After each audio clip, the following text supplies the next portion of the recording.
Bienvenidos chicos, esta es la clase de salud pública número 2 de segundo año. Mi nombre es Matías Villarreal, soy el docente a cargo de la cátedra. Los temas que vamos a ver hoy son de la unidad 2, que es epidemiología.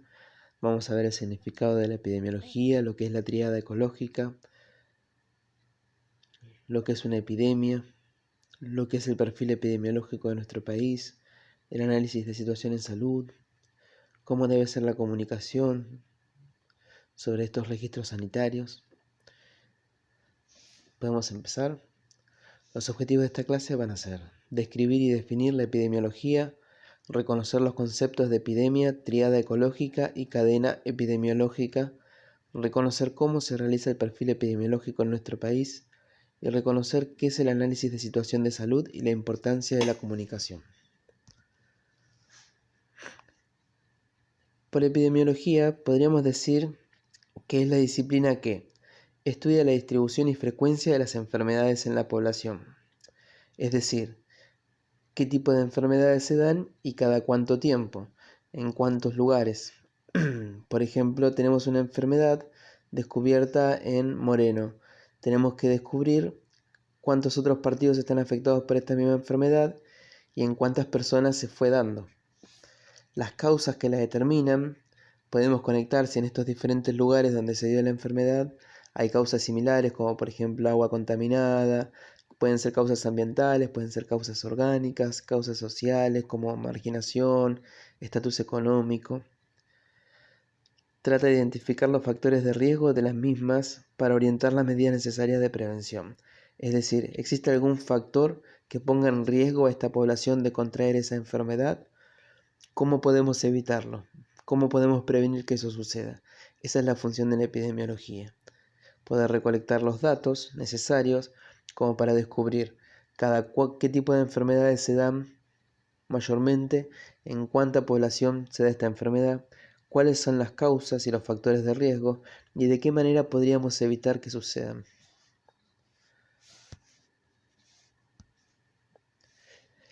El objeto de estudio de la epidemiología es, sencillamente, las enfermedades de la población, sus causas y sus efectos.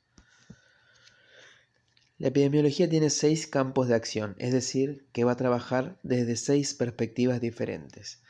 Por un lado, trabaja desde el estudio de la situación de salud.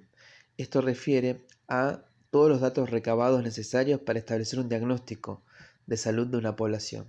Estos datos pueden indicar el índice de mortalidad, de morbilidad, la incidencia y prevalencia de enfermedades, situaciones ambientales que favorecen la salud comunitaria o que la perjudican, disponibilidad de recursos sanitarios, calendario de vacunación, condiciones de trabajo. Luego tenemos lo que es la vigilancia epidemiológica. Esto se trata de todo un sistema de registro y análisis de datos al respecto de la frecuencia y la distribución de las determinadas enfermedades. Es decir, estas enfermedades que tienen un alto impacto y que son muy contagiosas en la población son las que más de cerca las tenemos que tener. Hay que hacer un seguimiento más específico. Por eso se dice que es vigilancia epidemiológica. Hay que ser un poquito más detallado con estas enfermedades que suelen tener mayor impacto, es decir, que son más dañinas para la salud o que tienen mayor índice de contagio. Luego tenemos lo que es la investigación de factores de riesgo y factores protectores de salud. ¿De qué estamos hablando cuando hablamos de esto? Cuando hablamos de factores de riesgo, estamos hablando de todo el tipo de características que pueden poner en peligro a la persona. Como por ejemplo, sabemos que la alta ingesta de sodio en las comidas predispone a la persona a contraer hipertensión arterial. Sabemos que un alto consumo de glúcidos durante la infancia puede producir una diabetes tipo 2. Sabemos que el alto consumo de tabaco puede producir cáncer de pulmón. Entonces, son factores de riesgo de enfermedades. Estas características ponen en riesgo de contraer una enfermedad. Por otro lado, tenemos los factores protectores de la salud, como por ejemplo la actividad física, la dieta saludable, etc. Esos son factores protectores de la salud, que nos mantienen en condiciones de salud. Luego, otro de los campos de acción de la epidemiología es la evaluación de los sistemas de salud. ¿Qué quiere decir la evaluación de los sistemas de salud? Hay que ver si están funcionando o no están funcionando, si son eficaces, si son eficientes, tanto los programas, políticas y proyectos de salud para respecto a los objetivos de la epidemiología. ¿Se está cumpliendo el objetivo de prevenir enfermedades o no se está cumpliendo? Esto nos sirve para reevaluar si tenemos que modificar alguna de las estrategias que hayamos propuesto en un principio. Luego tenemos el quinto campo de acción, que es la investigación y control de epidemias o brotes. En este campo se ponen en acción todas las herramientas, desde la teoría y desde la práctica, para investigar aquellas enfermedades que aparecen de manera brusca y que pueden producir epidemias. ¿Qué es una epidemia? Una epidemia es una enfermedad que produce un alto índice de contagio de manera abrupta, es decir, de manera muy rápida. Rápidamente hay que identificar el agente que está produciendo esta enfermedad. Esa es una de las tareas de la epidemiología. Buscar limitar el contagio a la población que todavía no se ha infectado y controlar la enfermedad para disminuir los efectos que va a tener sobre la población. Cuando hablamos de epidemia, estamos hablando de esto, de una enfermedad que se propaga rápidamente en un gran número de poblaciones, pero en un solo lugar. Por ejemplo, podríamos decir que esta epidemia de dengue sucede en Buenos Aires, que la epidemia de dengue sucede en región centro de nuestro país. Eso sería una epidemia de dengue. Una endemia, porque es nuestro, porque es autóctono de nuestro país, el dengue. Supongamos, no lo es, ¿no? Pero supongamos, la vinchuca sí es autóctona de nuestro país, que produce el mal de Chagas. Entonces es una enfermedad endémica, quiere decir que es nuestra, que surge de acá. El dengue en realidad es un virus que viene desde otro continente, así que es una epidemia. ¿Cuándo se convierte en pandemia una epidemia? Cuando el nivel de infectados es más global, como por ejemplo en el coronavirus, que tenemos muchos países del globo comprometidos con esta enfermedad. Luego tenemos la última, que es la investigación y descubrimiento de nuevas enfermedades o agentes etiológicos desconocidos. Tenemos que estar constantemente investigando y evaluando para tratar de identificar los nuevos agentes que vienen a agredirnos, esos nuevos gérmenes que van surgiendo todo el tiempo. A partir de esto es posible continuar con la investigación de ese agente que estamos descubriendo para poder describir cuáles son los signos, cuáles son los síntomas que produce, los grupos de personas que están más afectados. Por ejemplo, sabemos con el coronavirus que la población más vulnerable es la población de mayor edad y la población de mediana edad, que los niños no suelen manifestar grandes signos y síntomas con esta enfermedad.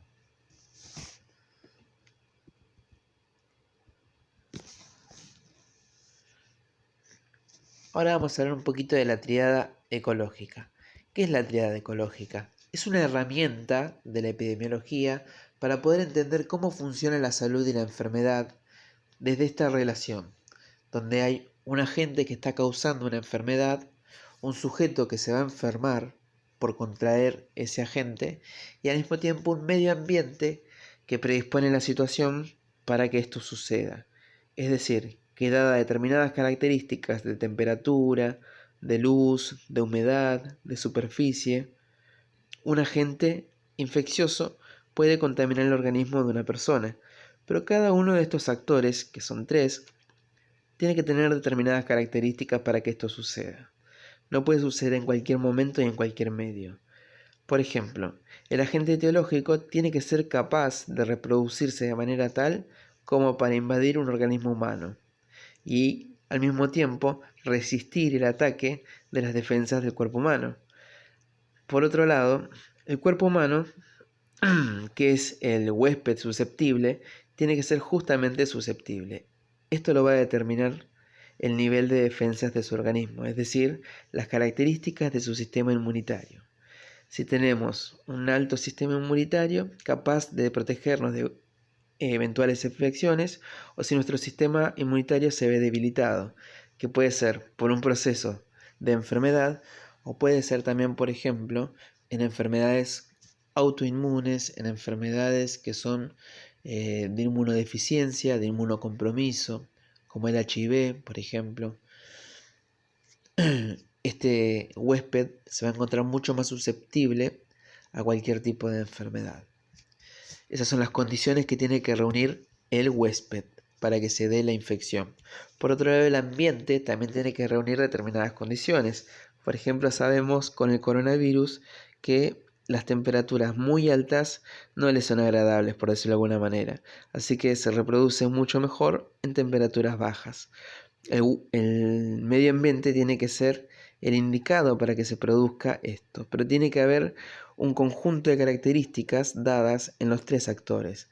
El agente etiológico, que tiene que ser capaz de atacar al organismo humano, así como de sobrevivir a las defensas del organismo humano.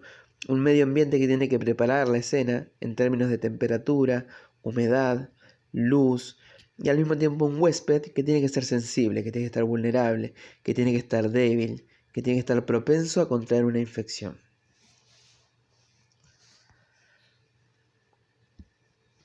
La cadena epidemiológica es el mecanismo a través del cual se produce el contagio de una enfermedad. Y vamos a utilizar esta palabra interesante que es la de contagio, ¿no? Que es la de diseminar una enfermedad hacia otros.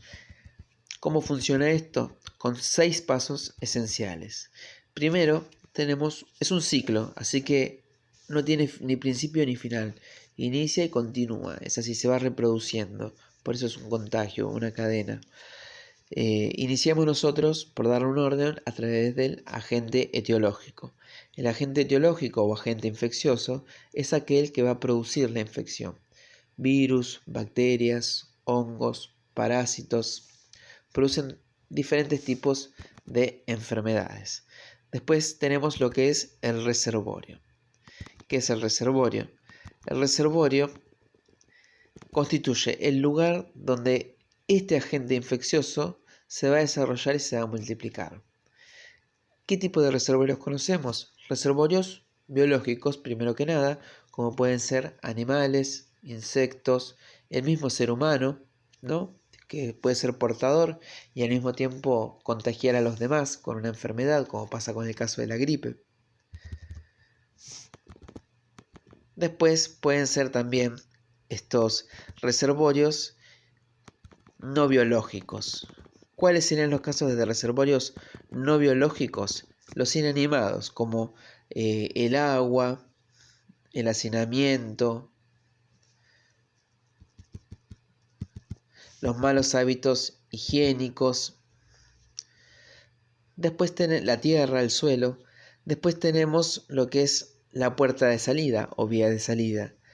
Esto es el lugar por el cual el agente sale del reservorio para lograr llegar. Por ejemplo, en una gripe, el lugar por el que sale el germen desde nuestro cuerpo para llegar a otro es la nariz o la boca, a través de la tos o del estornudo, ¿no? Tenemos también, vamos a dar otro ejemplo. En la tuberculosis, el contagio se da, la puerta de salida se da a través de las gotitas de flush de la tos. En el HIV, el contagio se da a través del contacto sexual o de componentes sanguíneos. Sin embargo, en el caso del dengue, por ejemplo, el contacto se da a través de organismos biológicos, pero de manera indirecta, es decir, el virus no infecta a este organismo biológico. ¿A qué quiero llegar con esta explicación? Yo contraigo el germen de la gripe y puedo contagiar a otros de gripe y yo estar contagiado y tener síntomas de gripe.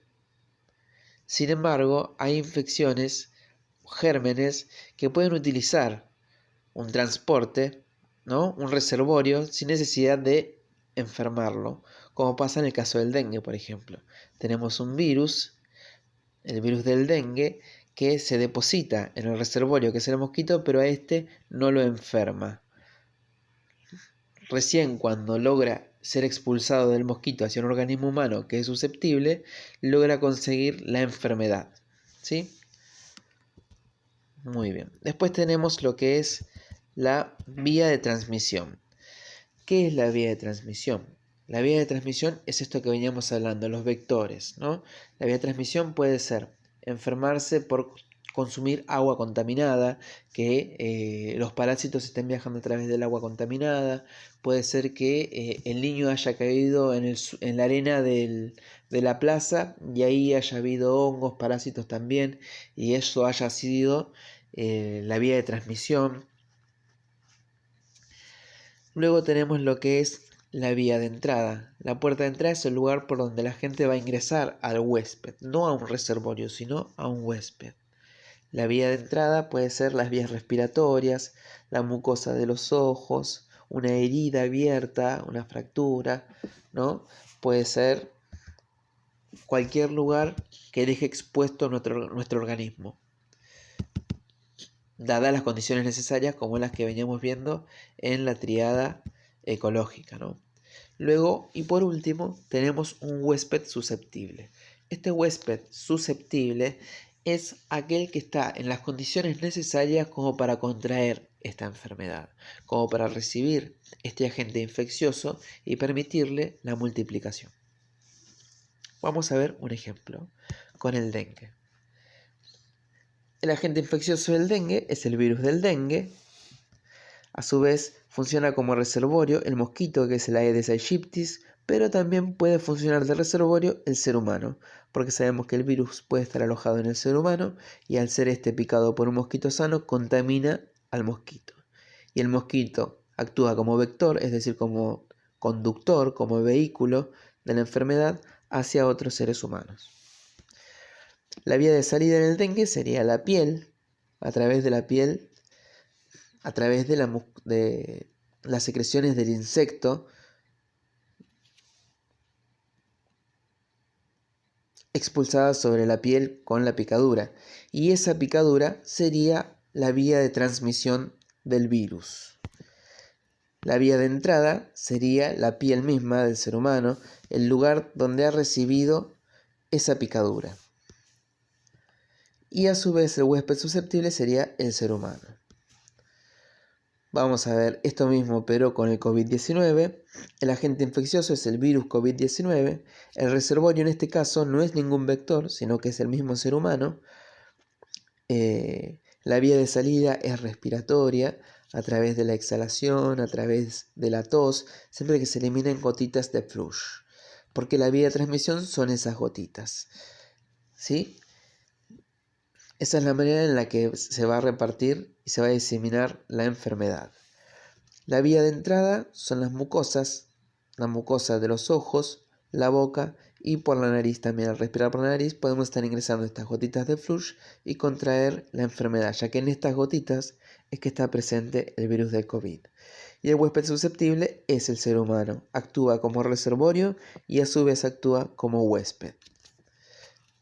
La diferencia es que ser reservorio no es lo mismo que ser huésped susceptible. Por ejemplo, los niños son reservorios del virus de COVID, pero son asintomáticos. ¿Qué quiere decir esto? Que no son huéspedes susceptibles. Su cuerpo es capaz de afrontar esta enfermedad sin manifestar la enfermedad, sin manifestar signos y síntomas. Sin embargo, ellos pueden contagiar.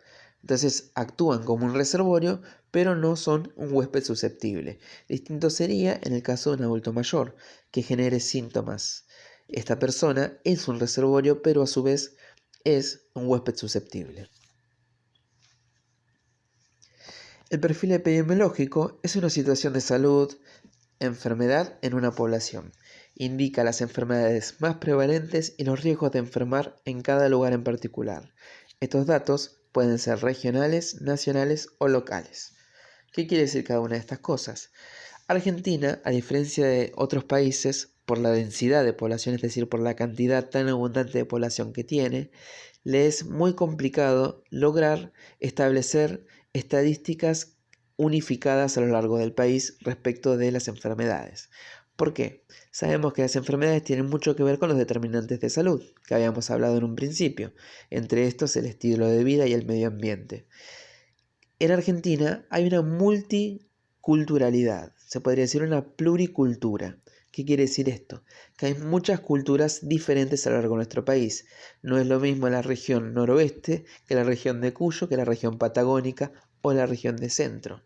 No es lo mismo las grandes urbes como Buenos Aires y Córdoba que Chaco, Formosa y Entre Ríos. Las culturas son diferentes y los problemas de salud también son diferentes. Entonces es imposible hacer un perfil epidemiológico nacional.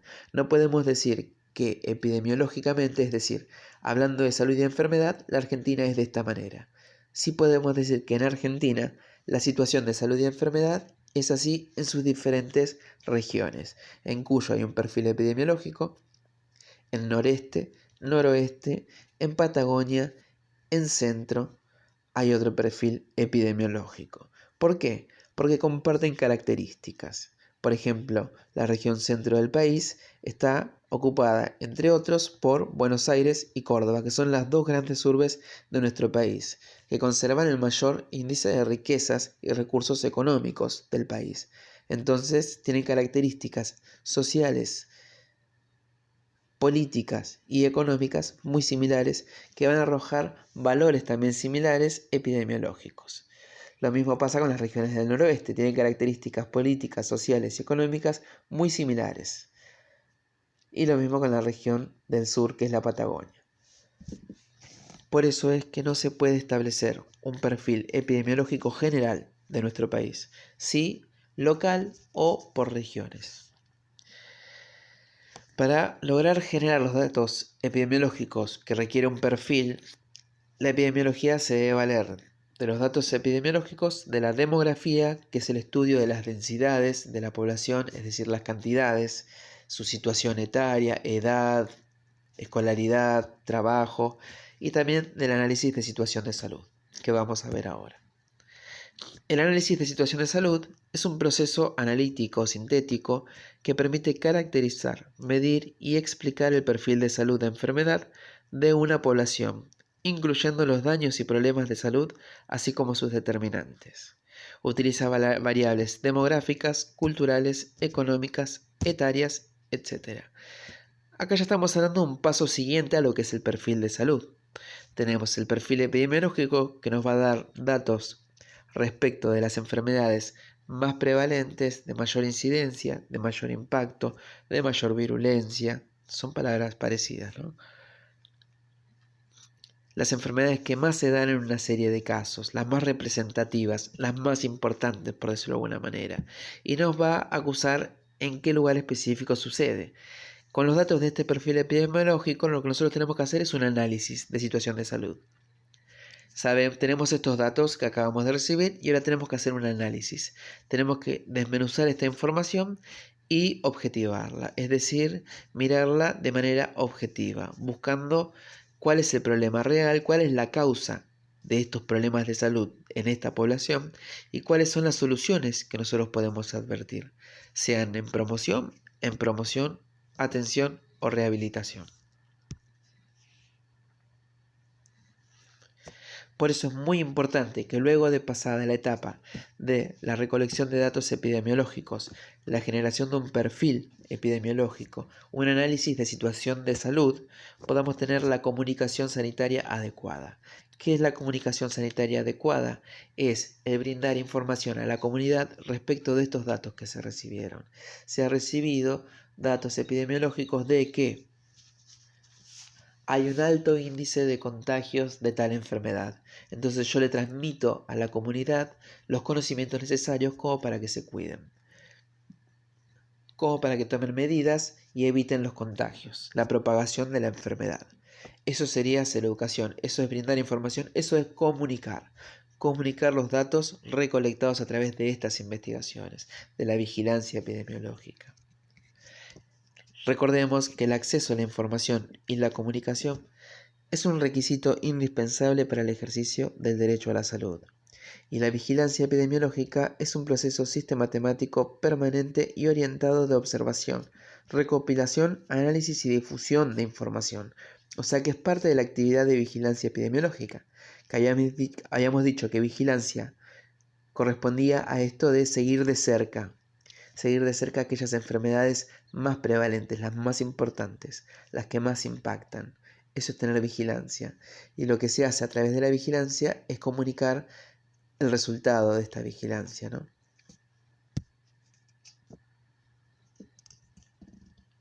Bueno, chicos, muchas gracias. Espero que la clase haya sido clara. Si no fue clara, los canales de comunicación siempre están abiertos a través del Classroom, a través de mi mail, a través de YouTube. También pueden publicar un comentario en esta clase. Así que nos estamos viendo. Muchas gracias por todo.